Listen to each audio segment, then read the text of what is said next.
This call is now being recorded. चलिए ठीक है, शुरू करते हैं। हेलो एवरीवन, सभी को फिर से गुड इवनिंग। तो जैसा आप सभी को पता है, एग्जाम रिवीजन क्लास चल रहा था हमारा। चैप्टर 6 पढ़ रहे थे हम लोग, और चैप्टर 6 में लास्ट क्लास में एक्सरसाइज 6.2 तक हमने कंप्लीट किया था, और 6.3 के कंसेप्ट जो थे हमारे समरूपता के कसौटी, 4 कसौटी था, वो चारों कसौटी हमने रिविजन किया था। तो एक बार मैं जल्दी से आगे क्वेश्चन डिस्कस करने के पहले 6.3 के जो क्वेश्चन नंबर 2 है उसको डिस्कस करने के पहले एक बार मैं आपको रिकॉल करवाता हूँ चारों नियम क्या क्या थे। तो पहला नियम था आपका एंगल एंगल एंगल, जिसको कोण कोण कोण कसौटी कहते हैं। एंगल एंगल एंगल कहने का मतलब किसी एक त्रिभुज का तीनों ही कोण दूसरे त्रिभुज के तीनों कोण के बराबर होगा तो दोनों त्रिभुज क्या होगा, समरूप हो जाएगा। सेकंड नियम था सर, 3 कोण नहीं दे करके मुझे अगर 2 कोण भी बराबर मिल जाता है तो एंगल एंगल से भी हम कह सकते हैं एंगल एंगल कसौटी से 2 त्रिभुज समरूप हो जाएंगे अगर 2 कोण भी बराबर दिख जाते हैं। तीसरा नियम ये कहता था कि अगर हमारे पास पहले त्रिभुज का तीनों ही भुजा दूसरे त्रिभुज के तीनों भुजाओं का समानुपाती हो, मतलब एक ही अनुपात में हो, तो त्रिभुज समरूप होगा। यहाँ पर ध्यान दीजिएगा, भुजा बराबर होनी जरूरी नहीं है, भुजाओं का अनुपात बराबर होना चाहिए। एक छोटा सा त्रिभुज बड़े त्रिभुज का समरूप हो सकता है, तो अनुपात सेम होगा, साइज अलग हो सकता है। चौथा था हमारा साइड एंगल साइड, और यहाँ पर नाम को ध्यान से देखिएगा, जो 2 एस के बीच में एक एंगल लिखा है, मतलब 2 भुजा समानुपाती हो, और जो भी 2 भुजा समानुपाती हमने प्रूफ किया उसी के बीच का कोण अगर बराबर हो तो हम कहेंगे सर दोनों त्रिभुज समरूप होंगे। तो ये 4 नियम था हमारे पास, ठीक है। इसके अलावा कुछ छोटा मोटा कंसेप्ट है जो आपको पता होना चाहिए आगे क्वेश्चन करने के लिए। जो आपने क्लास 9th में एक चैप्टर पढ़ा था रेखाएं एवं कोण, उसमें आपने पढ़ा होगा। एक बार मैं जल्दी से आपको याद दिलाता हूँ। एक हमारा होता है शीर्षाभिमुख कोण, इसको लिख लो, कई बार यूज करते रहेंगे इस एक्सरसाइज में, ठीक है। एक होता है आपके पास शीर्षाभिमुख कोण। तो शीर्षाभिमुख कोण होता क्या है, इसको इंग्लिश में कहते हैं वर्टिकल अपोजिट एंगल, ठीक है। तो वर्टिकल अपोजिट एंगल VOA भी लिख देते हैं शीर्षाभिमुख कोण। तो ये है क्या, देखो जिसके ऐसे कोण जिसके सिर सामने सामने हो, अगर मान लो कोई 2 लाइन बना रहा हूँ एक दूसरे को काट रहा है, ठीक है, प्रतिच्छेद कर रहा है, तो जिस बिंदु पर प्रतिच्छेद कर रहा है यहाँ पर 4 कोण बनते हैं। तो इनमें से आप कहोगे सर ये ऊपर वाला कोण और ये नीचे वाला कोण आमने सामने का कोण है, और ये आमने सामने के कोण बराबर होंगे। अगर मैं यहाँ पर कहता हूँ x, यहाँ पर लिख देता हूँ 60 डिग्री, तो मैं आपसे पूछूं x का मान कितना होगा, आप क्या बोलोगे? आप सिंपली कह सकते हो x का मान जो होगा सर 60 डिग्री हो जाएगा, ठीक है। अगर मैं एक लाइन ऐसे बनाता हूँ और मैंने बोल दिया कि यहाँ पर जो कोण है वो मैं कह रहा हूँ कि ये मेरा 85 डिग्री है, मैं पूछ रहा हूँ यहाँ पर y का वैल्यू कितना होगा, तो आपको सर y का वैल्यू भी, ये दोनों आमने सामने के कोण है तो ये 85 डिग्री आ जाएगा, ठीक है। तो आमने सामने के कोण बराबर होते हैं, तो ये हमने देखा कि शीर्षाभिमुख कोण बराबर होता है। अगर मैं कह रहा हूँ यहाँ पर कोण A बन रहा है तो इसके सामने वाला कोण भी A ही बनेगा, और यहाँ पर अगर कोण B बन रहा है तो यहाँ पर भी कोण B बनेगा, ठीक है। ये हुआ शीर्षाभिमुख। इसके बाद हमें समांतर रेखाओं पर पढ़ना था कि समांतर रेखा अगर हमारे पास दे रखा हो, बहुत डिटेल में नहीं जा रहे, बस इतना ध्यान रखिएगा कि अगर मैं इसको समांतर रेखा बनाऊं और इसको एक तिर्यक रेखा ऐसे काट रही है, ठीक है, तो यहाँ पर बनने वाले संगत कोण बराबर होते हैं और एकांतर अंतः कोण भी बराबर होता है। तो संगत कोण कैसे पहचानते हैं, संगत कोण पहचानने के लिए आप एफ का आकृति याद रखिएगा। तो अगर कभी आपको एफ या एफ से मिलता जुलता, या मैं उल्टा एफ बना दूं, ठीक है, ऐसा आकृति बना दूं, तो आपको देखना सर अंदर अंदर वाले जो 2 कोणों है, ठीक है, दोनों ही दाएं तरफ है और दोनों नीचे नीचे वाले कोण है, या फिर मैं बोलूं दोनों बाएं तरफ है दोनों ही ऊपर ऊपर वाले कोण है, कुछ ऐसा आपको पोजीशन दिखता है, तो ये दोनों कोण बराबर होगा। तो मैं अगर बोलूं ये वाला कोण x है तो यहाँ पर भी जो कोण होगा वो x ही बनेगा। इन दोनों को क्या बोलेंगे सर, संगत कोण है। ये वाला कोण और ये वाला कोण कैसा है, संगत कोण है, करस्पॉन्डिंग एंगल है। यहाँ पर f कहाँ पर बन रहा है, बिल्कुल आप ध्यान से देखोगे तो f बनता हुआ दिख जाएगा। देखो यहाँ पर आपको मैं दिखाने का ट्राई करता हूँ, ये देखिए आपको एक उल्टा f दिखा अभी, ठीक है, तो ये आपको उल्टा f दिख रहा है, ये अंदर वाला कोण अंदर वाले कोण के बराबर हो जाएगा। तो जब भी आपको ऐसा दिखेगा तो आप कहोगे सर संगत कोण बराबर होता है। मैं अगर ऐसे पूछूं आपसे,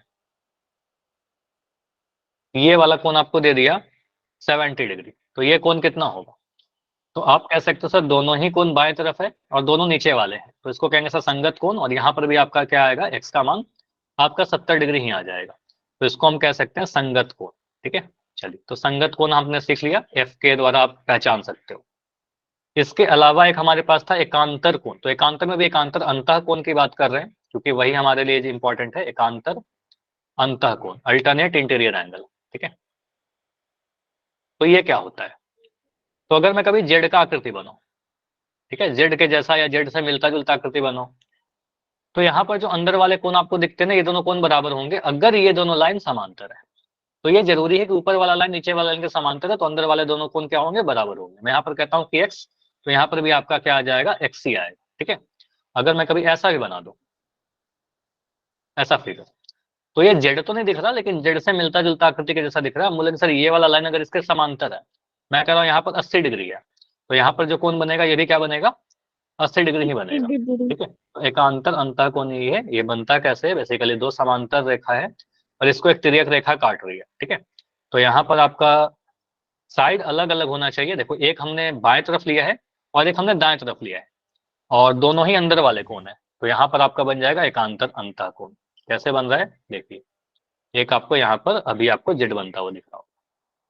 ठीक है, उसी तरीके से अगर मैं दिखाऊं तो ये दोनों कोण भी आपका बराबर हो जाएगा, ये वाला कोण और ये वाला। तो यहाँ पर भी आपके दोनों कोण बराबर हो जाएंगे, क्योंकि यहाँ पर भी आपको जेड दिख जाएगा। ठीक है, तो आपको दिखेगा सर ये लाइन इसके पैरेलल था और एक जेड यहाँ पर दिख रहा है, उल्टा जेड। ठीक है, तो आप कह सकते हो ये दोनों कोण कैसे हैं, एकांतर अंतः कोण बराबर होंगे। तो जनरली ये 3 कंसेप्ट आपको जरूरत पड़ता है इस चैप्टर को सॉल्व करने के लिए। तो इसको जहां पर भी और इसके अलावा कुछ भी कंसेप्ट जाएगा वहां पर मैं आपको बताते चलूंगा। आते हैं क्वेश्चन पर। इस क्वेश्चन को आप वेरी इंपॉर्टेंट लगा लो, और मुझे तो लगता है कि बहुत ज्यादा चांस है कि इस बार आपके जो एग्जाम होने वाले इसमें क्वेश्चन आएगा। जरूर नहीं क्या आएगा, लेकिन इंपॉर्टेंट है। ठीक है, आ सकता है, बहुत ज्यादा चांस है। इस क्वेश्चन में क्या बोला गया, आकृति 6.35 में ओडीसी जो त्रिभुज है वो ओबीए के समांतर समरूप है। ठीक है, ये क्वेश्चन में दे दिया गया, आपको प्रूफ नहीं करना है। अगर प्रूफ करना रहेगा ना, बोलेगा कि सिद्ध करिए। यहाँ तो दे रखा है कि ओडीसी जो है वो समरूप किसके है, एंगल ओ बी ए के। ठीक है, ये दोनों समरूप दिया गया है, ऊपर वाला त्रिभुज और नीचे वाला त्रिभुज। बीओसी का वैल्यू 125 डिग्री, तो ये वाला जो कोण है आपका 125 डिग्री दे रखा है, 125 डिग्री। यहाँ पर एक कोण है सीडीओ, ये वाला कोण सीडीओ 70 डिग्री है। यहाँ पर आपसे पूछ रहा है डीओसी का वैल्यू बताइए, आपसे पूछ रहा है डीसीओ का वैल्यू बताइए, और आपसे पूछ रहा है एंगल ओएबी का वैल्यू बताइए। तीनों का वैल्यू आपको बताना है। अब फिगर को देखते हैं कि सर फिगर में क्या क्या दिया गया है। सबसे पहले मुझे दिख रहा है डीओसी, इस फिगर को मैं यहाँ पर ही बनाता हूँ। ठीक है, इसको समझिएगा, या चलो फिर इस फिगर को मैं ले ही लेता हूँ ना, फिर से बनाने की कोई नीड है नहीं, फिगर जब बना ही हुआ है। अब यहाँ समझिए, तो मैं अगर कहता हूँ कि ये वाला कोण बताइए आप डीओसी, तो डीओसी कैसे निकालोगे। क्या अगर मैं आपको बोलूं कि एक लाइन बना हुआ है और इस पर एक ऐसा लाइन खड़ा है, मैं पूछूं ये वाला कोण एक्स है और ये वाला कोण वाई है, तो एक्स प्लस वाई का वैल्यू आप बता सकते हो क्या, बताइए। ये पूरा कोण कितने डिग्री का होगा, 180। 180 डिग्री। तो ये पूरा जो कोण होता है, एक सीधा लाइन पर बना हुआ कोण 180 डिग्री का होता है, तो एक्स प्लस वाई को मिलाकर के 180 डिग्री हो जाएगा। और इसको कहते हैं रैखिक युग्म के कोण। ठीक है, रैखिक युग्म कहते हैं एक रेखा पर बनने वाले कोण 180 डिग्री होते हैं। तो यहाँ पर देखिए एक लाइन बन रहा है आपको बीडी, और इस बीडी पर एक लाइन आपको दिख रहा है सीओ। तो यहाँ पर आपको दिख रहा है एंगल डीओसी, ये छोटा सा कोण एंगल डीओसी, और एंगल बीओसी, ये पूरा, ये दोनों पूरा कोण को मिला दो तो पूरा 180 डिग्री बन जाएगा। ठीक है, तो ये पूरा आपका 180 डिग्री होगा।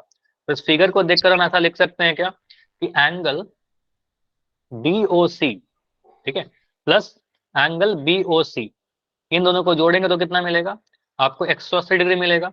जिसमें एंगल डीओसी हमें नहीं पता, ये निकालना था हमें, और एंगल बीओसी आपको दे रखा है कि एंगल बीओसी का वैल्यू कितना है, 125 डिग्री। ठीक है, तो एंगल बीओसी का वैल्यू यहाँ रख दीजिए कि सर ये 125 डिग्री है। तो आप सीधे सीधे कह सकते हो कि सर 180 डिग्री में से 125 डिग्री घटा दे, ये 1250 लिख दिया मैंने। ठीक है, ये मैंने गलत लिख दिया, तो 125 करो, 125 डिग्री। तो यहाँ से आपका आ जाएगा एंगल डीओसी कितना, एक्स बिल्कुल 55 आ गया, 180 में से 125 घटा दीजिए। ठीक है, तो आपको घटाने पर ये मिल जाएगा आपका 55 डिग्री। तो हम क्या कह सकते हैं, एंगल डीओसी कितना हो जाएगा, एंगल डीओसी तो आपका 55 डिग्री आ गया।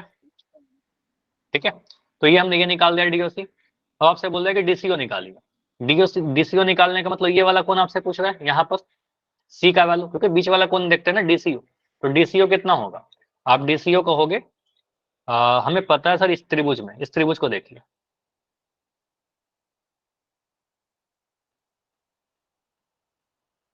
ये त्रिभुज में आपको दो, ये वाले त्रिभुज में आपको दो कोण पता चल गया क्या, एंगल डी और एंगल ओ। आपको एंगल सी निकालना है तो एंगल सी निकालिए। ठीक है, आप कह सकते हो त्रिभुज डीओसी में, डीओसी में angle D plus angle O plus angle C कितना हो जाएगा, 180 डिग्री, तीनों को मिला करके किसी भी त्रिभुज का तीनों ही कोनों का योग 180 डिग्री होता है, तीनों को जोड़ा 180 मिल गया। एंगल डी का वैल्यू क्वेश्चन में देखिए दे रखा है, सर ये वाला 70 डिग्री है, मैं लिख रहा हूँ 70 डिग्री। एंगल ओ कितना है, एंगल ओ कितना है बताइए, अभी निकालो ना 55 डिग्री, तो यहाँ पर आपका 55 डिग्री है एंगल ओ, तो एंगल ओ 55 डिग्री है। और एंगल सी नहीं पता, तो एंगल सी निकालना ही है हमें, तो निकालो 100, यहाँ से क्या आ जाएगा देखो, 70 और 55 को जोड़ोगे 125 मिल गया, प्लस एंगल सी बराबर 180 डिग्री। सॉल्व करके क्या आ रहा है 55। तो यहाँ से एंगल सी भी आपका 55 ही आ जाएगा, 180 डिग्री में से 125 डिग्री आप घटा दोगे तो आपका आ जाएगा 55 डिग्री। ठीक है, तो यहाँ से हमको निकल रहा है, मैंने यहाँ पर सी लिखा है, आप बाद में इसको चेंज कर सकते हो, एंगल डी सी ओ। ठीक है, एंगल डी सी ओ जो होगा आपका वो 55 डिग्री आ गया। ठीक है, तो एंगल सी और एंगल डी सी ओ सेम एंगल है, तो कहेंगे सर ये 55 डिग्री आ गया।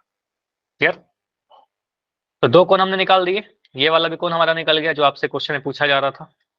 ठीक है, ये भी हमने निकाल दिया डीसीओ। तो आपसे पूछ रहे हैं एंगल ओ ए बी। अब एंगल ओ ए बी कैसे निकालें, मुझे बताओ इस फिगर को देखकर कैसे निकलेगा एंगल ओ बी, ये वाला कोण आपसे पूछ रहे हैं ओ ए बी, ये वाला कोण है, कैसे निकालेंगे। देखिए एंगल ओ ए बी निकालने के लिए कुछ नहीं करना है, आपको एक समरूपता दे रखा था त्रिभुज का, ये दोनों त्रिभुज समरूप है कि नहीं है, ओ डी सी और ओ बी ए समरूप है, तो इस चीज को यूज करिए। आपने यहां पर बोला है, देखो क्वेश्चन में क्या दे रखा है, त्रिभुज O D C, O D C समरूप किसके है, त्रिभुज ओ बी ए के। अब फिगर को देखोगे ना कंफ्यूज हो जाएंगे, कुछ बच्चे कह देंगे सर वो ए का वैल्यू 70 डिग्री हो जाएगा, नहीं, यहाँ पर आपको ये देखना है सर संगत कोण बराबर होते हैं, कोई भी दो त्रिभुज अगर समरूप है तो उसका संगत कोण बराबर होगा। तो अगर मैं यहाँ से आपसे पूछना चाह रहा हूँ एंगल ए के बारे में, तो एंगल ए किसके बराबर होगा, एंगल सी के बराबर होगा क्या, एंगल ए जो होगा वो एंगल सी के बराबर होगा, ये दोनों संगत कोण है। तो यहाँ से आप लिख सकते हो एंगल ओ सी डी, अगर मैं लिखूं यहाँ पर तो यहाँ पर क्या लिखना पड़ेगा, एंगल ओ सी डी लिखा है, तो यहाँ पर एंगल ओ ए बी कर दीजिए, ओ ए बी। तो एंगल ओ ए बी का मान जो होगा वो एंगल ओ सी डी के बराबर होगा, और ओ सी डी डी सी ओ के ही बराबर है, डी सी ओ और ओ सी डी तो बराबर होगा ना। आप देखो डी सी ओ लिखो चाहे ओ सी डी लिखो, ओ सी डी भी हमारा ये कौन है, डी सी ओ हमारा ये कौन है, तो आप कह सकते हो यहाँ पर कितना आया था 55 डिग्री आया था ये, तो 55 डिग्री बराबर एंगल ओ ए बी। तो सारे कोण कितने आ गए 55 डिग्री के ही आ गए। ठीक है, तो हमने 3 पार्ट में इसको सॉल्व किया, पहला पार्ट हमारा यहाँ पर था, ठीक है पार्ट नंबर 1, सेकंड भाग हमारा यहाँ पर था, और थर्ड हमारा यहाँ पर प्रूफ हो गया। ठीक है, सर इसे छोटा कर दो, स्क्रीनशॉट लेंगे। चलो छोटा में देखो दिख पा रहा है क्या, ऐसे मैं पीडीएफ सेंड कर यस दूंगा, सर। पीडीएफ में तो क्लियर दिख यस ही सर। जाएगा। ठीक है, चलिए ठीक है, इसका स्क्रीनशॉट ले लो। चलो इसके आगे बढ़ते हैं, अगला जो क्वेश्चन आपका कहता है क्वेश्चन नंबर, अच्छा ये है ना आपके एग्जाम से लिया गया है क्वेश्चन, आपके एग्जाम का पूछा हुआ क्वेश्चन है, आप कब का है ये नहीं पता, लेकिन हाँ एग्जाम में पूछा हुआ है और वो फाइनल एग्जाम का है। ठीक है, ए बी पैरेलल है आपके क्यू आर के, तो क्वेश्चन में बहुत क्लियर दे रखा है कि ये वाला जो लाइन है ए बी वो समांतर है हमारा क्यू आर लाइन का, ये दोनों लाइन पैरेलल है। ठीक है, तो आप यहाँ पर बीपीटी लगाने के लिए सोचोगे, लेकिन बीपीटी लगाओगे तो आप यहाँ पर कुछ सॉल्व नहीं हो पाएगा। देखिए क्या दे रखा है, क्योंकि डेटा ही ऐसा दे रखा है, यहाँ पर बोला गया है कि ए बी का वैल्यू कितना है 3 सेंटीमीटर, तो ए बी मैंने लिख दिया यहाँ पर सर ये 3 सेंटीमीटर है, क्यू आर का वैल्यू 9 सेंटीमीटर है, तो क्यू आर का वैल्यू यहाँ पर 9 सेंटीमीटर है, और पी आर का वैल्यू 6 सेंटीमीटर है, तो पी आर हमारा ये 6 सेंटीमीटर है, पी आर का वैल्यू 6 सेंटीमीटर है। आपसे पूछ रहा है पीबी की लंबाई, तो यहां से यहां तक की लंबाई आपसे पूछा जा रहा है। ठीक है, पीबी कितना होगा, कैसे सॉल्व करेंगे सोचिए, 4 सेंटीमीटर, 2 सेंटीमीटर, 3 सेंटीमीटर, यानी में से कोई नहीं, आंसर इज 3। 3 मतलब क्या, ऑप्शन लिख दो या फिर 3 तो 3 सेंटीमीटर लिखिए, बी सी अलग अलग आंसर आ रहा है बी। ठीक है, यहाँ पर देखो आप क्या बोलोगे, 4 यहाँ सेंटीमीटर। 4 सेंटीमीटर। देखो यहाँ पर आप अगर सॉल्व करोगे ना तो आप अगर बीपीटी लगाओगे तो बीपीटी के अकॉर्डिंग क्या लिख सकते हो, मुझे बताओगे कोई बच्चा? हेल्थ के अकॉर्डिंग क्या लिख सकते हैं? सर पी अपन पीक्यू वाला ये भी पैरेलल है। हाँ ये बटे क्यू आर। Q R. मैं क्या बोल रहा हूँ, हेल्थ थोड़ा लगाइए। अगर मैं कह रहा हूँ कि एक त्रिभुज में ये वाला पैरेलल है इसके, और यहाँ लिख दिया P A B Q R, तो आप ये बोलोगे ना पी ए बटा ए क्यू बराबर पी बी बटा बी आर। हाँ सर पी बटा बी आर। Yes, sir. लेकिन इसमें देखो आप सॉल्व करोगे तो पी ए का वैल्यू नहीं पता, पीबी का वैल्यू भी नहीं पता, बी आर का वैल्यू भी नहीं पता, ए क्यू का वैल्यू भी नहीं पता। तो जो हमें पता है ए बी तो आया ही नहीं इसमें, ठीक है। तो हम कहेंगे सर इससे तो सॉल्व ही नहीं हो रहा बीपीटी से, ठीक है। तो बीपीटी यूज नहीं करना था यहाँ पर। यहाँ पर सोचिए कुछ ऐसा, देखिए मैंने बोला ये वाला लाइन जो है ए बी समांतर है आपके क्यू आर के। ए बी लाइन आपका समांतर है आपका क्यू आर का। तो समांतर रेखा पर बनने वाला संगत कोण बराबर होगा कि नहीं होगा? क्या मैं ऐसा बोल सकता हूँ कि ये वाला जो कोण होगा इसके बराबर होगा? संगत कोण है दोनों, एफ बन रहा है, उल्टा एफ बन रहा है, तो आप कह सकते हो दोनों संगत कोण है। आप बोलेंगे सर यहाँ पर एंगल पी ए बी जो होगा वो किसके बराबर होगा? एंगल पी क्यू आर के बराबर होगा, ठीक है। ये दो कोण बराबर हो गया। उसके बाद मैं अगर ये वाला त्रिभुज को देखूं, अब जो त्रिभुज के बाद बातें कर रहा हूँ उन दोनों त्रिभुज को ध्यान से देखिएगा। एक त्रिभुज में छोटा वाला त्रिभुज ले रहा हूँ, कौन सा त्रिभुज? ए पी ए बी, ठीक है। बस पी ए बी को देखिए, ऊपर वाला त्रिभुज, ठीक है। और मैं बोल रहा हूँ कि अब क्या करिए ना, इस पूरे बड़े वाले त्रिभुज को देखिए। इन दोनों त्रिभुज में एक कोण तो आपको दिख रहा है कि कोण ए और कोण क्यू बराबर है, और उसके अलावा कोई और भी एक कोण दिख रहा है क्या बराबर? कोण पी को ही देख लो ना, कोण पी दोनों में बराबर नहीं है क्या? कोण पी दोनों में कॉमन ही है, ठीक है। तो कोण पी दोनों में है, तो ये वाला जो कोण पी है छोटा वाला का भी भाग है और बड़ा वाला का भी भाग है। तो आप कह सकते हो सर यहाँ पर एंगल ए पी बी जो होगा वो किसके बराबर है? एंगल क्यू पी बी के, ठीक है, क्यू पी बी के। यहाँ पर आप रीजन लिख देना कि सर ये उभय नहीं, उभयनिष्ठ नहीं था, ये संगत कोण था। यहाँ पर आप लिख दीजिए सर ये संगत कोण है। आपको अगर ये क्वेश्चन 1 नंबर में आएगा तब तो लिखने की जरूरत नहीं है, लेकिन आप ये क्वेश्चन 3-4 नंबर में आ जाएगा तो आपको लिखना होगा संगत कोण है यहाँ पर, और ये वाला कोण उभयनिष्ठ है, ठीक है, कॉमन है। उभयनिष्ठ कहने का मतलब कॉमन। तो दो कोण अगर दो त्रिभुज में आपको सेम दिख जाते हैं तो आप कह सकते हो सर ये छोटा वाला त्रिभुज और बड़ा वाला त्रिभुज समरूप होंगे। तो आप यहाँ पर लिख दीजिए त्रिभुज पी ए बी ये समरूप किसका होगा? त्रिभुज पी क्यू आर। क्या बताइए होगा? Yes sir. तो पी ए बी और पी क्यू आर समरूप है। अब दो त्रिभुज अगर समरूप होता है तो इसका क्या होता है? भुजाएं समान अनुपात में होते हैं। अब देखिए मैं आपको कुछ याद नहीं करवा रहा, मैं सीधे आपको बोल रहा हूँ कि जो भी 2-4-3 कंडीशन आपने पढ़ा था ना, तीनों भुजा समानुपात होंगे। तीनों भुजा को लिख दीजिए। पहले मैं पी ए ले रहा हूँ, तो पी ए को डिवाइड किससे करेंगे बताइए?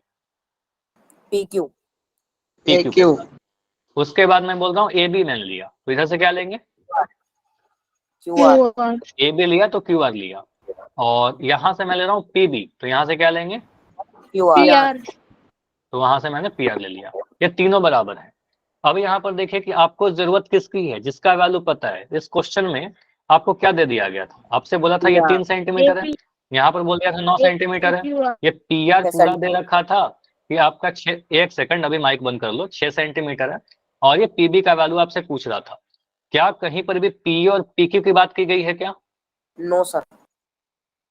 पी और पी क्यू के बारे में कोई इन्फॉर्मेशन नहीं है, तो आप क्या करिए, इसको रहने दीजिए। आप यहाँ के बात करिए सर इसको हटा दीजिए। आप सिंपली लीजिए कि ए बी बटा क्यू आर जो होगा वो बराबर होगा पी बी बटा पी आर के। पी बी बटा पी आर के, उसको क्यों नहीं लिखा? क्योंकि उसके बारे में कोई इन्फॉर्मेशन ही नहीं था, ठीक है। तो ए बी कितना है आपका? ए बी 3 सेंटीमीटर लिख दीजिए। क्यू आर कितना है? क्यू आर 9 है, 9 लिख दीजिए। पी बी कितना है? पी बी नहीं पता, तो पी बी की जगह पी बी लिख दिया। और क्यू आर के पी आर कितना है? 6 है, तो 6 लिख दिया। इसको सॉल्व करिए, देखिए क्या आ रहा है। क्रॉस मल्टीप्लाई कर दो। चलो इसको पहले तो काटो, 3 एकम 3, 3 3 9, तो 1 गुना 6 कितना आ जाएगा? 3 गुना पीबी 6। चलो ठीक है, लिख दो यहाँ पर। तो यहाँ से पीबी का वैल्यू कितना आ जाएगा? पीबी बराबर 6/3, और 6/3 कहने का मतलब 2 सेंटीमीटर आएगा, ठीक है। तो बिल्कुल यहाँ पर एक दो बच्चों का आंसर सही भी था, कुछ का गलत भी था, कोई बात नहीं।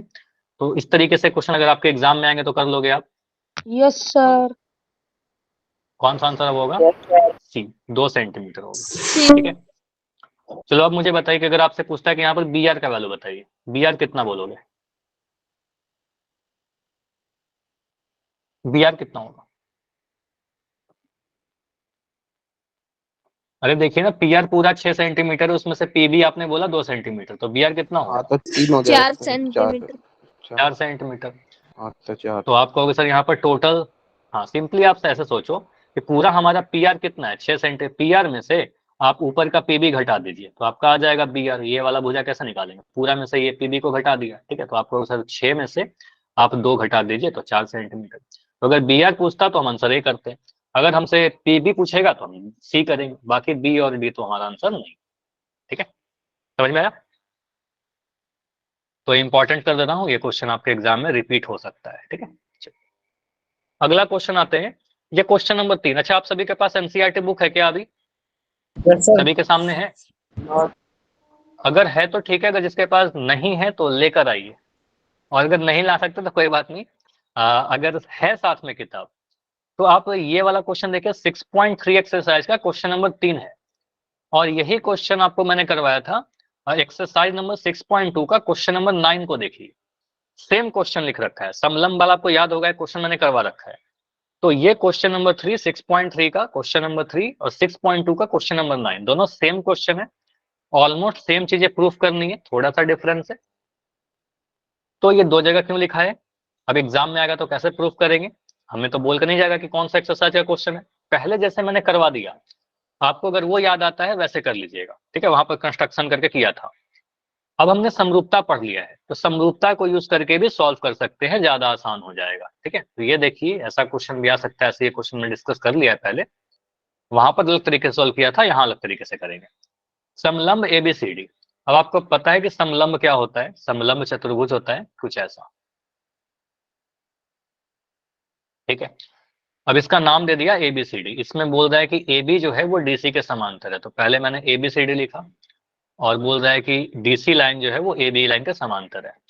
आपको पता है यहाँ पर विकर्ण भी बनाने हैं हमें, तो विकर्ण बना दीजिए, और विकर्ण एक दूसरे को बिंदु ओ पर प्रतिच्छेद कर रहा है। ठीक है, बिंदु ओ पर काट रहा है। तो समरूपता की कसौटी बोल रहा है कि प्रयोग करते हुए बताइए कि ओ बटा ओ सी बराबर ओ बी बटा ओ डी। पिछले बार मैंने क्या किया था, एक लाइन पैरेलल बनाया था और समरूपता नहीं यूज किया था, बीपीटी यूज किया था। ठीक है, लेकिन अब बीपीटी नहीं यूज कर रहे, समरूपता को यूज कर रहे हैं, सिमिलैरिटी को यूज करेंगे।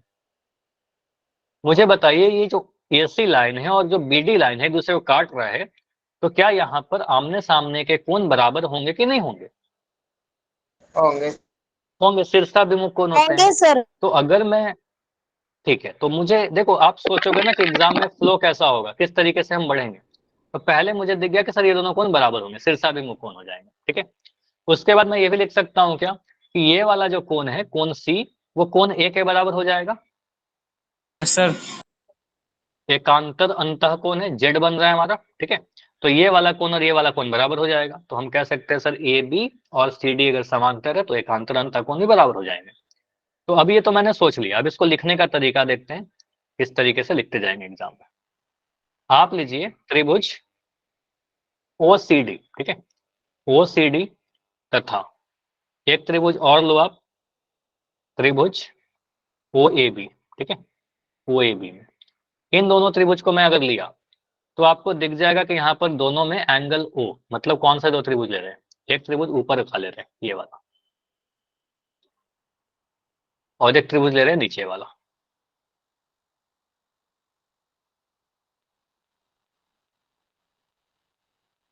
इन दोनों त्रिभुज को बस देखना है और इन दोनों को समरूप प्रूफ कर दीजिए, आपका आंसर आ जाएगा। ठीक है, चलिए, तो यहां से आप बोलोगे सर हम सीधे कह सकते हैं एंगल सीओडी, सीओडी, कोण में भी आप ऐसे ही नाम चाहिए, देखो सीओडी लिखा ना, तो आप यहाँ पर भी कहिए ए ओ बी, ऐसे कर दीजिए, तो एंगल ए ओ बी के बराबर हो जाएगा। तो ये दोनों कोण कैसे हो गए बराबर? रीजन क्या लिखे मुझे बताइए, बोलो, क्यों बराबर है ये दोनों कोण? शीर्षाभिमुख। बोलना पड़ेगा, शीर्षाभिमुख कोण, तो हमें लिखना पड़ेगा एग्जाम में कि शीर्षाभिमुख कोण है, क्योंकि 1 नंबर में तो आएगा नहीं ये क्वेश्चन। ठीक है, आएगा 3 या 4 नंबर में। तो short शीर्षाभिमुख कौन है? हाँ, शॉर्ट फॉर्म में लिख सकते हो अरुण, ऐसे आप लिख दोगे ना okay, एग्जाम में VOA, तो आपका नंबर नहीं कटेगा। ठीक है, लिख सकते हो। ठीक है, शॉर्ट फॉर्म चलता है, हिंदी मीडियम के बच्चे हो तो भी लिख सकते हो, कोई दिक्कत नहीं है। उसके बाद आप बोलोगे सर हमें ये भी दिख रहा था, यहाँ पर बस गलती मत करिएगा, अगर मैं बोलूँ सी किसके बराबर है, तो कुछ बच्चे क्या कर देंगे, सर सी जो है बी के बराबर है। बी के बराबर कैसे? नहीं है, तो सी बी के बराबर नहीं होगा। तो आपको सही सही लिखना है, सी किसके बराबर है, तो आपको सर कौन सी कौन ए के बराबर है। ठीक है, तो एंगल सी को क्या नाम दे, आपने लिखा मान लो एंगल ओ सी डी ही लिख दिया। कौन सी को लिखेंगे? ओ सी डी, तो यहाँ पर आ जाएगा एंगल ओ ए बी। ठीक है, एंगल ओ ए बी, तो यहाँ लिख दो एंगल ओ ए बी। ये दोनों कोण बराबर हैं कैसे? इसको कहेंगे सर एकांतर कोण। देखो आप एकांतर अंतः लिखोगे या एकांतर लिखोगे, दोनों में आपको नंबर मिल जाएंगे। मैं लिख देता हूँ एकांतर अंतः, आप अगर एकांतर कोण भी लिखोगे तो भी आपका नंबर मिल जाएगा। ठीक है, इसका कोई शॉर्ट फॉर्म है नहीं, अल्टरनेट इंटीरियर एंगल या फिर एकांतर अंतः या एकांतर कोण लिखिएगा। अब इन दोनों त्रिभुज में आपको दो कोण बराबर दिख गया क्या? अब अगर दो कोण बराबर है तो आगे कुछ करने की जरूरत है? सीधे बोल देंगे ये दोनों जो त्रिभुज हैं आपने जो आपने लिया त्रिभुज ओ सी डी समरूप हो जाएगा त्रिभुज ओ ए बी के। समरूप कैसे हो गया? कौन सा कसौटी लगा? एंगल एंगल कसौटी। ठीक है, तीसरा कोण बराबर दिखाने की कोई जरूरत है नहीं। ठीक है, तो एंगल एंगल कसौटी से दोनों त्रिभुज समरूप है। अब दोनों त्रिभुज समरूप है तो आप मत देखिए कि आपको क्या प्रूफ करना है। ठीक है, आप उसको भूल जाइए। मैं हमेशा क्या कहता हूँ, आपको जो तीनों ही भुजा लिखने सिखाया ना, इसलिए आपको सिखा रहा था, मुझे पता था कि आगे ये काम आएगा। तो इसको लिख दीजिए आप। यहां से आपने लिया ओ सी, अब उधर से क्या लोगे? ओ ए लोगे, ओ ए बटा ओ सी बटा ओ ए। अब आगे आप लोग बताओ, इधर से मैंने सी डी लिया तो क्या लिखेंगे? सी डी बटा क्या? A B. सी डी लिया तो यहाँ से ए बी ले लेंगे, तो सी डी बटा ए बी लिख देंगे। और लास्ट क्या लेंगे बताओ? ओ डी बटे ओ बी। ओ डी बटा ओ बी, तो यहाँ से लिख दोगे सर ओ डी बटा ओ बी। तो इसके अगर दो त्रिभुज समरूप है तो उसकी भुजाएं भी संगत होती हैं, तो भुजा संगत समानुपाती होती है, तो समानुपाती कर दिए। अब ये जो मैंने बनाया है यहाँ पर, इसकी कोई नीड है नहीं कि आप ऐसे लिखो। ठीक है, अब इसमें देखो कि आपको प्रूफ क्या करना है। आपको प्रूफ जो करना है उसमें ओ ए बटा ओ सी आया और ओ बी बटा ओ डी आया। इसका मतलब हमें इसका कोई जरूरत है क्या सी डी बटा ए बी का? तो सी डी बटा ए बी नो अनुपात में सर। तो रहेगा, लेकिन हमें उसकी कोई जरूरत है नहीं प्रूफ करने में। ठीक है, तो आप इसको हटा दीजिए। अब इसके बाद क्या लिखिए आप यहाँ पर लिखिएगा, एक लाइन आपको ज्यादा लिखना पड़ रहा है, कोई दिक्कत नहीं, से कंफ्यूजन नहीं होगा आपको, सीधे हमेशा एक आदत बनाइए, आप ऐसे लिख दोगे ओ डी बटा ओ बी। अब यहाँ से क्या प्रूफ करिएगा? यही देख लो प्रूफ करना था क्या? नहीं, थोड़ा सा अंतर है, आपका ओ ए ऊपर है ओ सी नीचे है, तो आप इसको रेसिप्रोकल कर दो, ओ ए को ऊपर कर दीजिए और ओ सी को नीचे कर दीजिए। अगर बाएं तरफ आप उल्टा कर रहे हो तो दाएं तरफ भी उल्टा कर दीजिए, तो यहाँ पर आपका बन जाएगा ओ बी ऊपर और ओ डी नीचे। तो ये आपका आ गया जो भी आपको प्रूफ करना था। क्लियर है? पिछले बार हमने बीपीटी का यूज करके प्रूफ किया था इसी क्वेश्चन को, और आज हमने समरूपता को यूज करके प्रूफ किया। समरूपता। ठीक है, सिमिलैरिटी को यूज किया। तो ये फिगर पूरा एक साथ आ जाएगा आपका इस पेज पर। अभी स्क्रीनशॉट ले सकते हो। ठीक है, इंपॉर्टेंट है ये, नहीं बहुत इंपॉर्टेंट है। पिछले बार भी जब मैंने बताया तो भी बोला था कि उस मेथड से भी इंपॉर्टेंट है, ऐसे भी इंपॉर्टेंट है। हाँ, एग्जाम में ना आपको ये नहीं बोला जाएगा कि इस कसौटी को यूज करके प्रूफ कीजिए, क्वेश्चन आपको लिख देगा समलंब वाला। अब आपको जो भी आसान लगता है उससे कर देना। ठीक है, ये नहीं बोलेगा कि इसी मेथड से करिए। ठीक है, नहीं एक्सरसाइज लिख कर देगा कि इस एक्सरसाइज का क्वेश्चन है, ऐसे करिए। ठीक है, चलिए ये क्वेश्चन नंबर 4 है। अगर मैं बोलूं एग्जाम के व्यू से तो एग्जाम में ज्यादा तो नहीं आया है। ठीक है, एग्जाम के लिए बहुत ज्यादा इंपॉर्टेंट नहीं है, लेकिन सीखने के लिए इंपॉर्टेंट है। ठीक है, तो सीखिए, यहाँ पर क्या होता है ना, बहुत चीज हिडन है, तो इस क्वेश्चन से बाहर बहुत कुछ आप सीखोगे, लर्निंग मिलेगा कि कैसे हम लोग अप्रोच लेते हैं। सबसे पहले मुझे दिखा कि आकृति 6.36 लिख दिया, मतलब आकृति तो बना करके देगा। बोला है कि QS बटा QR बटा QS जो है वो QT बटा PR के बराबर है। लिख देता हूं, चलो जो दे रखा है QR बटा QS जो है वो बराबर किसके है? QT बटा PR के। ठीक है, साथ ही साथ बोला है कि एंगल A जो है वो एंगल 2 के बराबर है। एंगल 1 में तो कोई कंफ्यूजन नहीं होगा किसी को कि ठीक है सर ये वाला एंगल एंगल 1 है। एंगल 2 में थोड़ा सा कंफ्यूजन हो सकता है, मुझे बताओ एंगल 2 ये वाला कौन है या पूरा ये वाला कौन है? अरे नीचे छोटा वाला आई थिंक। एंगल टू, आप मुझे बताइए एंगल टी आर एस है, आपको अगर ये लगता है तो ऑप्शन नंबर एक आप ए लिख दीजिए। एक सेकंड, इसके लिए आप ऑप्शन नंबर ए लिखिए। और अगर आपको लगता है कि एंगल टू जो है एंगल पी आर क्यू के बराबर है, टी आर एस या टी आर क्यू कर सर लीजिए, ऑप्शन ए है। ए या बी।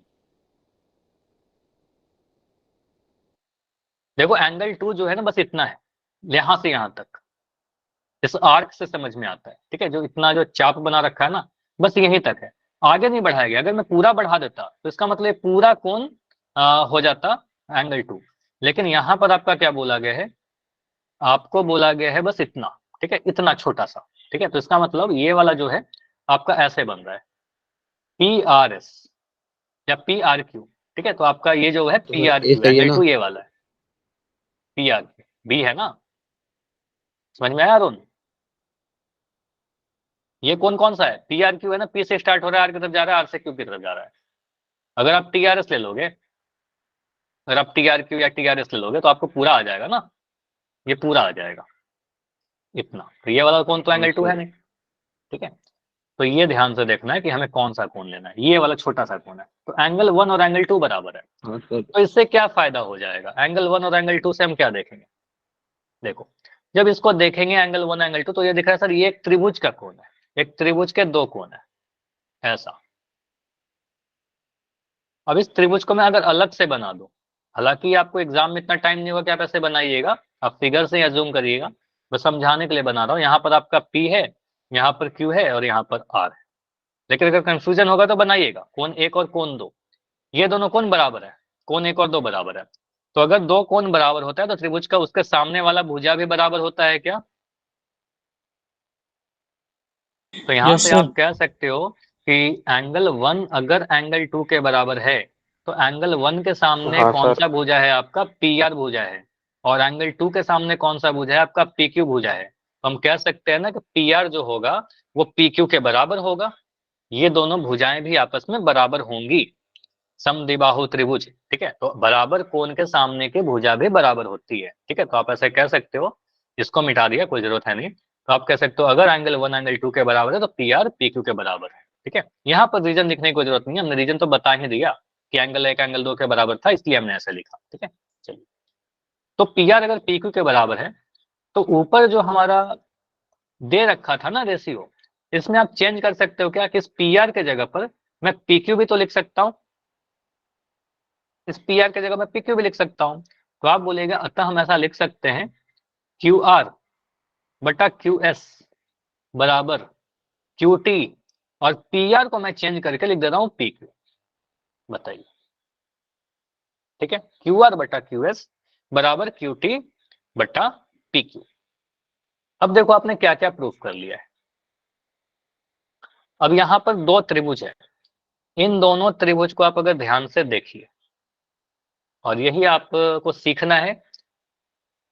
एक त्रिभुज आपका है P Q S, P Q S त्रिभुज देखा सभी को, फिगर ऊपर वाले में देखिए पी क्यू एस, ठीक है। ये वाला त्रिभुज की मैं बात कर रहा हूं, यही वाला त्रिभुज मैंने नीचे बनाया है, बस इतना, ठीक है, ये वाला जिसका कोई पार्ट एंगल टू है भी नहीं, ठीक है, इसमें कोई एंगल टू आया भी नहीं, आपका एंगल वन आया और एंगल पी आया और एक ऐसा है, ठीक है। और एक और त्रिभुज है, एक बड़ा सा त्रिभुज आपको दिखेगा यहाँ पर, और उसका नाम मैं लिख रहा हूं टी क्यू आर। एक त्रिभुज टी क्यू आर के अंदर ही पी क्यू एस है, तो इसका नाम लिखा गया है आपका टी क्यू आर, ठीक है। तो इन दोनों त्रिभुज में आपने इतना प्रूफ कर दिया है कि क्यू आर बटा क्यू एस, समझिएगा,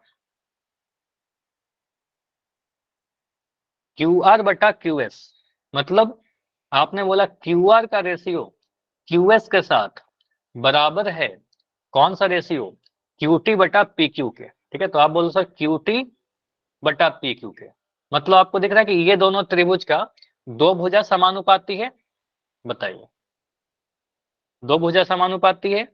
साथ ही साथ आप ये भी देखोगे कि इन दोनों ही कोण में एंगल क्यू आ गया है, यहां पर भी कोण क्यू है और यहाँ भी कोण क्यू ही है, यहाँ पर भी एंगल 1 है और यहाँ पर भी एंगल 1 है, तो एंगल क्यू भी तो बराबर है, दो भुजा समानुपाती और उसके बीच का कोण बराबर। तो क्या त्रिभुज पी क्यू एस और त्रिभुज टी क्यू आर समरूप होगा या नहीं होगा, और होगा तो कौन से कसौटी से होगा, बोलिए। इतना शांत क्यों, डाउट हो रहा है क्या? अगर डाउट हो रहा है तो बताइए। हाँ, साइड एंगल साइड, सुमित कह रहे हैं साइड एंगल साइड से होगा। देखो अगर इसमें कोई भी डाउट है तो समझिए, यहां तक तो ठीक है, आपने समझ लिया था, यहाँ के बाद थोड़ा सा बस एनालिसिस करना है। आप ये बोल सकते हो कि सर हमने ये देखा कि क्यू आर बटा क्यू एस, मतलब क्यू आर ये वाला, ठीक है, और बटा क्यू एस, इसका जो अनुपात है वो किसके बराबर है, टी क्यू बटा पी क्यू के, ठीक है। तो आपने बोला, हमने क्या लिख रखा है, क्यू आर बटा क्यू एस क्यू टी बटा पी क्यू के बराबर है, ठीक है, इतना तो हमने लिख दिया। और उसके अलावा मुझे ये भी दिख रहा है कि इन दोनों ही में जो कोण क्यू है, एक छोटा वाला ट्राइंगल और एक बड़ा वाला ट्राइंगल को आप देखोगे तो इन दोनों में कोण क्यू आ रहा है, ये कोण क्यू कॉमन नहीं दिख रहा क्या, दोनों में है, ठीक है, तो एक कोण भी बराबर दिख गया। और वही बीच वाला कोण बराबर है, जो भुजा को समानुपाती किया है हमने, उसी के बीच वाला कोण बराबर है। तो हम कह सकते हैं ये छोटा वाला त्रिभुज और ये पूरा बड़ा वाला त्रिभुज, ये दोनों क्या है, आपस में समरूप है, ठीक है। एक त्रिभुज के अंदर ही दूसरा त्रिभुज डाल करके दे दिया है, अलग अलग त्रिभुज नहीं बनाया गया, तो अलग अलग मैंने कर लिया था समझने के लिए, ठीक है। तो इसके बाद आप लिखिएगा, हमने एक तो ये प्रूफ कर ही दिया था कि क्यू आर बटा क्यू एस बराबर क्यू टी बटा पी क्यू, इसमें तो कुछ करना ही नहीं था। इसके अलावा हम ये भी लिख देंगे, एंगल क्यू बराबर एंगल क्यू उभयनिष्ठ, ये बताना पड़ेगा, ये उभयनिष्ठ है, कॉमन है दोनों ही त्रिभुज में, ठीक है। तो हम कह सकते हैं ये दोनों त्रिभुज जो है वो आपका समरूप हो जाएगा, ट्रायंगल पी क्यू एस जो होगा आपका वो समरूप हो जाएगा ट्रायंगल टी क्यू आर के, ठीक है, P Q S T Q R, ठीक है, एक ही ऑर्डर में लिखा। तो संगत कोण देखो आपको लिख जाएगा, यहाँ पर देखो हमने क्यू लिखा है तो यहाँ पर हमने बीच में क्यू ही लिखा है, ठीक है।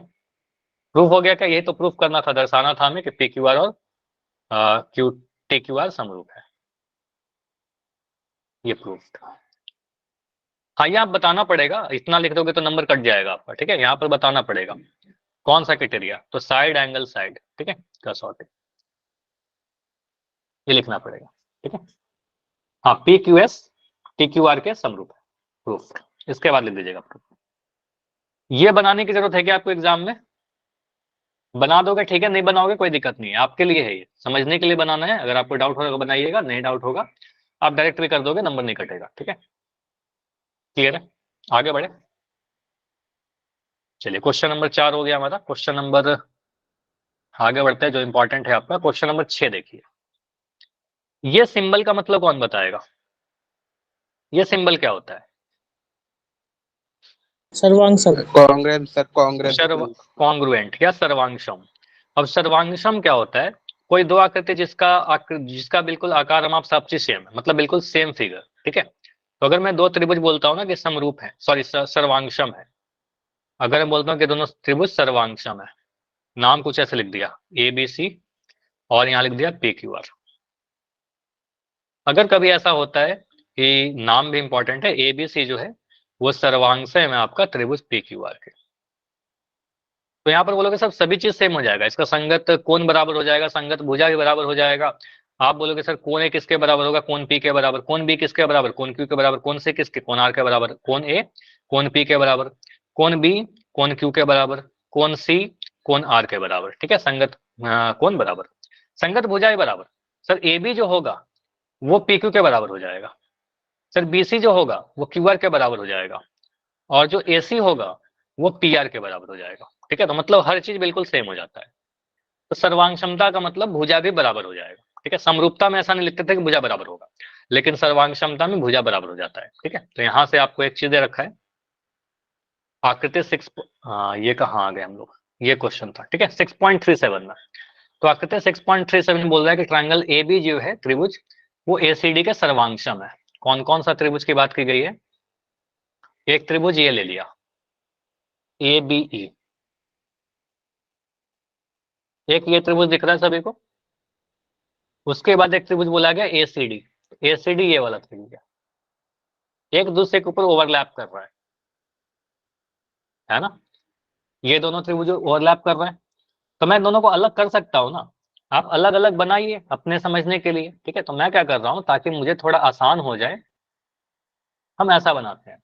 त्रिभुज पहले एबीई को देखिए, तो एबी कैसे बना हुआ है, एबी त्रिभुज कुछ ऐसे बना हुआ है, ठीक है, ऐसा बना हुआ है। Yes sir. इसका नाम लिखिए, यहाँ पर ए है आपका, नीचे में बी है, बस नाम को ध्यान से दिखना, ए बी ई। और दूसरा वाला त्रिभुज क्या है, ए सी डी। तो ए सी डी का फिगर आप बनाओगे तो कुछ ऐसा बनाओगे, ए सी डी। तो ए डी कुछ ऐसा है यहाँ पर, ऐसा, ठीक है। तो इसमें आपको दिखेगा कि सर ये वाला ए है, यहाँ पर डी है, और नीचे में सी है। और ये दोनों त्रिभुज कैसे बोल रखा है, ये दोनों सर्वांगसम है, ठीक है, कॉन्ग्रुएंट है। तो हम ऐसा बोल सकते हैं क्या कि ए बी जो होगा, चलो ऐसे लिख रहा है, त्रिभुज ए बी ई जो है वो सर्वांगसम है त्रिभुज ए सी डी के। तो हम Yes, फिगर से ऐसा बोल सकते हैं क्या कि ए बी जो होगा वो ए सी के बराबर हो जाएगा, यस सर बोल सकते हैं। बीई जो होगा वो डी सी के बराबर हो जाएगा, हो जाएगा सर। और ए जो होगा वो ए डी के बराबर हो जाएगा, ठीक है। तो ये तीनों ही भुजाएं आपस में बराबर हो जाएंगी क्योंकि सर्वांगसम दिया गया है। अब किसका यूज करना है ये तो मुझे नहीं याद है, ठीक है, क्योंकि आप लोग को याद नहीं होगा, बुक में रहता है कि सॉल्व किया रहता है, ठीक है, बुक वाले को पता है, ठीक है। हमें तो सोचना है कैसे सॉल्व करेंगे, ठीक है।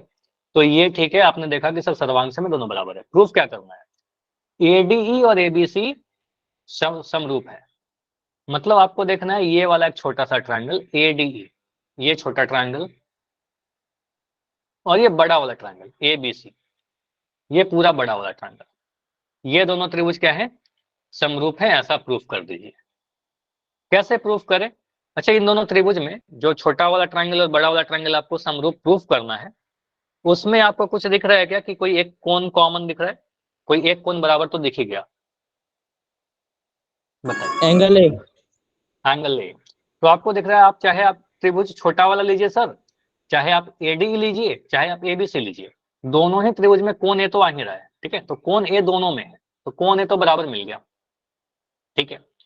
उसके बाद मैं अगर ये सोचूं कि त्रिभुज ए बी सी, और करना क्या है, ए डी ई और ए बी सी ना, ठीक है।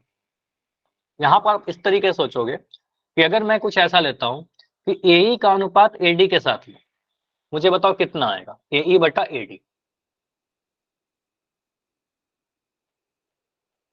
बोलिए, ए बटा एडी।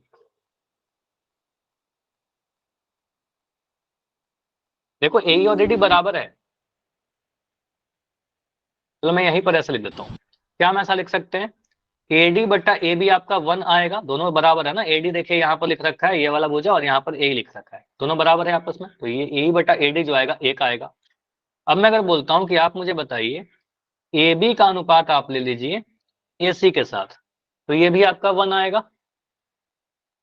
साथ ही साथ अगर मैं ऐसा लिख दूं कि बीई का अनुपात आप ले लो डीसी के साथ, तो ये सारे एडी बटा एबी भी, एडी और एबी बराबर है, एबी और एसी बराबर है, बी और डीसी बराबर है, तो सभी तो एक ही आएगा ना, सभी एक के बराबर आ जाएगा,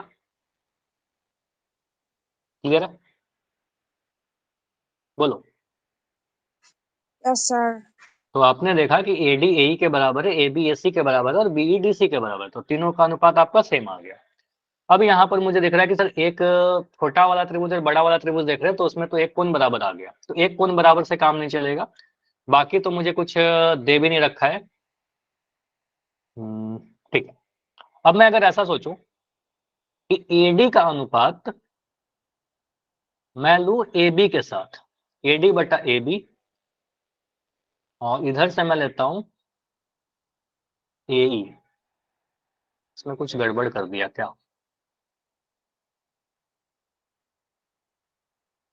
एडी बटा, देखो यहाँ पर गड़बड़ है ना, एडी और एबी कैसे बराबर है, आप लोग बोलते भी नहीं हो, जो मैं लिख दिया वो सही है क्या, इसको देखा करो ना।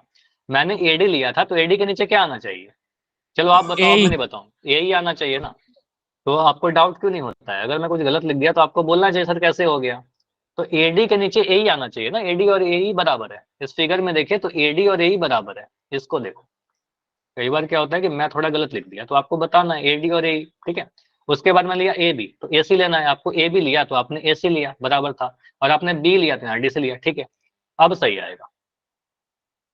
अब देखो यहाँ पर आप ऐसा लिख सकते हो क्या, BE को अगर मैं इग्नोर करूं, यहाँ पर मैं लिख सकता हूँ कि AD बटा AE बराबर है आपका सर AB बटा AC के। अब आपको कैसे पता चलेगा सर मैं इसी को लूं, क्योंकि AD देखो आपका छोटा वाला त्रिभुज का एक पार्ट है, AE भी आपका छोटा वाला त्रिभुज का पार्ट है, AB आपका एक बड़ा वाला त्रिभुज का पार्ट है, और AC आपका बड़ा वाला त्रिभुज का पार्ट है।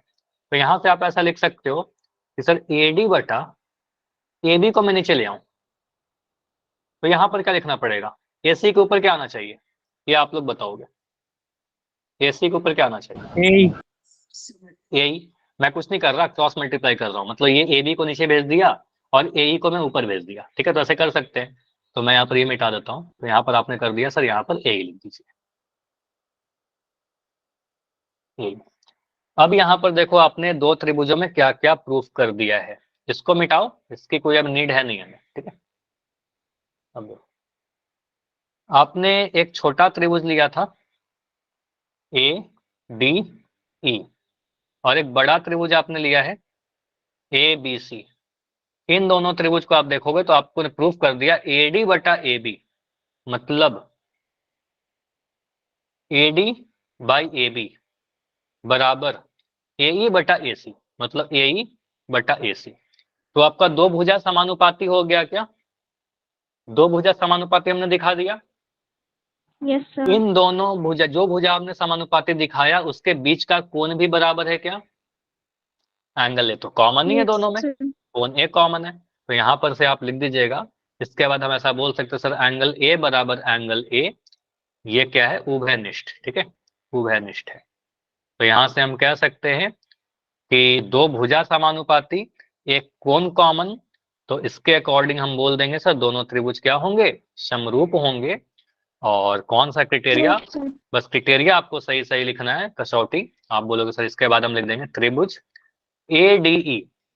देखो इसमें ना क्या होता है ना, अगर आपसे कोई वैल्यू वाला क्वेश्चन होगा तो आपको सोचना पड़ेगा कि सर नाम कैसे दे, लेकिन आपको प्रूफ वाला जब क्वेश्चन रहेगा, मोस्टली प्रूफ वाले जो आएंगे उसमें तो लिख रखा है, तो आपको सोचने की जरूरत ही नहीं कि नाम कैसे लिखे, जो लिख रखा है वही वाला छाप दीजिए, ठीक है। तो AD जो होगा वो ट्रायंगल सिमिलर होगा ट्रायंगल ABC के, ठीक है। प्रूफ, कसौटी लिख दीजिए बस, A से S, ठीक है, कसौटी।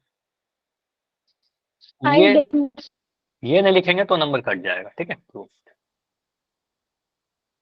कसौटी मान लो यहाँ पर कोई बच्चा लिख देगा angle angle angle side side side, तो फिर पूरे नंबर तो नहीं मिलने वाले, ठीक है। तो नियम सही सही लिखना है। देख रहे हो कितना कम स्टेप में हो गया, लेकिन ये अच्छा क्वेश्चन है, कुछ सोचना है यहाँ पर हमें, ठीक है। चलिए एक क्वेश्चन में आपके एग्जाम्पल से दे रहा हूँ, उदाहरण में क्वेश्चन है आपका। चलो ये क्वेश्चन कौन बताएगा, वेरी इंपॉर्टेंट क्वेश्चन है आपका। एंगल P का वैल्यू बताइए।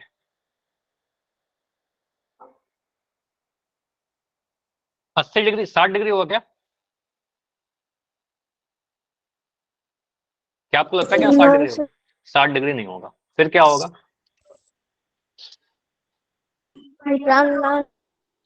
देखो हमें देखना होगा कि कौन आपसे पूछ रहा है कौन P, तो हमें देखना होगा कि सर कौन P जो होगा कौन A के बराबर है, कौन B के बराबर है, या कौन C के बराबर है, हमें नहीं पता किसके बराबर है, ठीक है। तो उसको आपको सॉल्व करके देखना होगा कि ट्रायंगल किसके समरूप है, नाम कैसे लिखेंगे, फिगर से नहीं जाएंगे। ऐसा नहीं सोचिएगा कि यहाँ पर कौन B है और इसके साथ कौन P लिखा है तो यहाँ पर 60 डिग्री हो जाएगा, गलत हो जाएगा आपका आंसर, ठीक है। मतलब सही भी हो सकता है और गलत भी हो सकता है, तो रिस्क नहीं लेंगे, इसको सॉल्व करिए। देखिए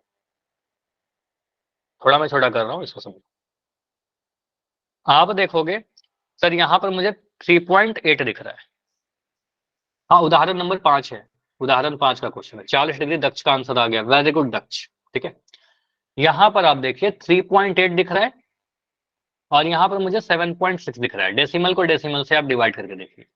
अगर मैंने क्या किया, AB को डिवाइड किया,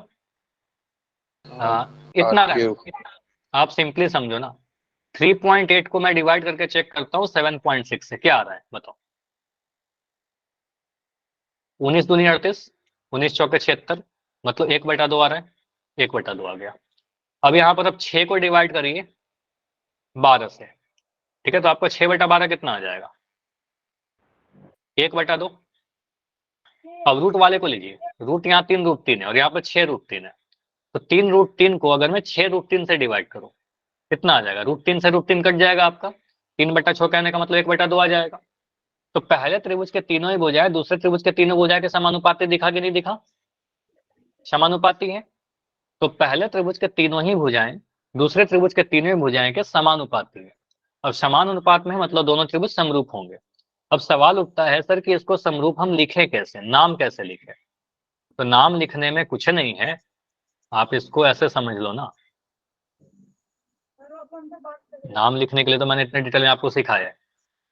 ये 3.8 लिया हमने, ठीक है, आप एक मार्किंग कर दो कुछ, यहाँ पर मान लो मैंने डॉट लगा दिया, ठीक है, 3.8, तो यहाँ पर 7.6 से समरूप था, यहाँ पर मैंने डॉट लगा दिया। उसके बाद यहाँ पर 6 का दोगुना कहाँ पर है? 12, 6 का संगति वाला कौन है? ठीक है, रूट वाले के पास मैंने क्रॉस लगा दिया, तो यहाँ पर रूट के वाले के पास क्रॉस लगा दिया, ठीक है, एक ट्रिक है बस, इस तरीके से जल्दी से आप लिख पाओगे। अब आप क्या करिए, ट्राइंगल ABC लिख रहे हो, ट्राइंगल ABC किसके समरूप होगा?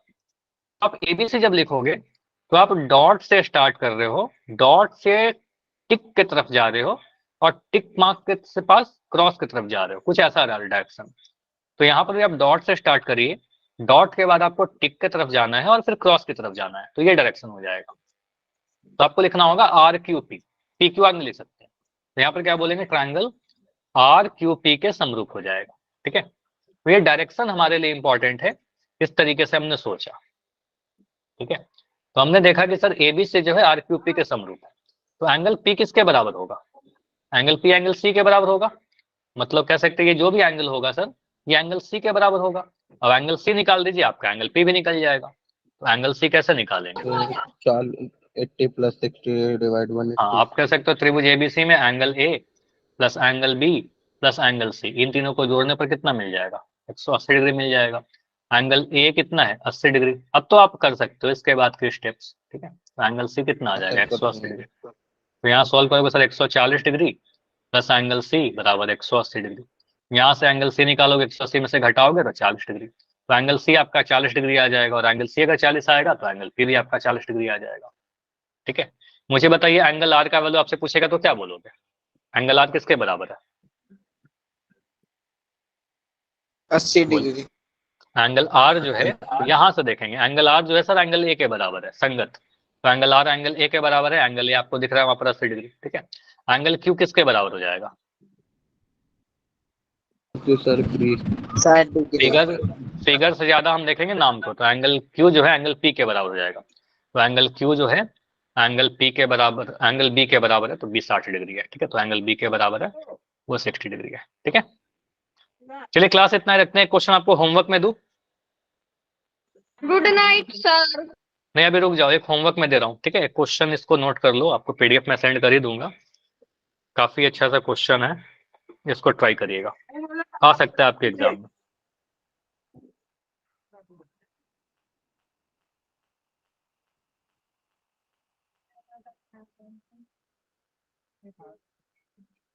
हाँ क्वेश्चन बढ़िया था और एग्जाम के लिए भी अच्छा इंपॉर्टेंट था, एग्जाम में आ सकता है, ठीक है। माइक बंद कर लो जिसका भी माइक ऑन है। एंगल ए, ट्रायंगल ABC और यहाँ पर है KH, ठीक है। बोला गया है कि ट्रायंगल AHK, नाम देखिएगा, AHK जो है वो समरूप है आपका ट्रायंगल ABC के, ठीक है। ऐसा क्वेश्चन में दे रखा है, ये गिवन है, ठीक है। और भी कुछ कुछ दे रखा है कि AK का वैल्यू कितना है, AK का वैल्यू आपका 10 सेंटीमीटर है, BC का वैल्यू कितना है, BC का वैल्यू 3.5 सेंटीमीटर है, HK का वैल्यू कितना है, HK का वैल्यू आपका 7 सेंटीमीटर है।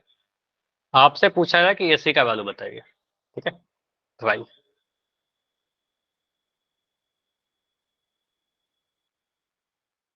ठीक है। ठीक है सर। क्या बोल रहे हो अरुण? चलिए इसको ट्राई करिएगा, इसके आगे अगले क्लास में डिस्कस करेंगे।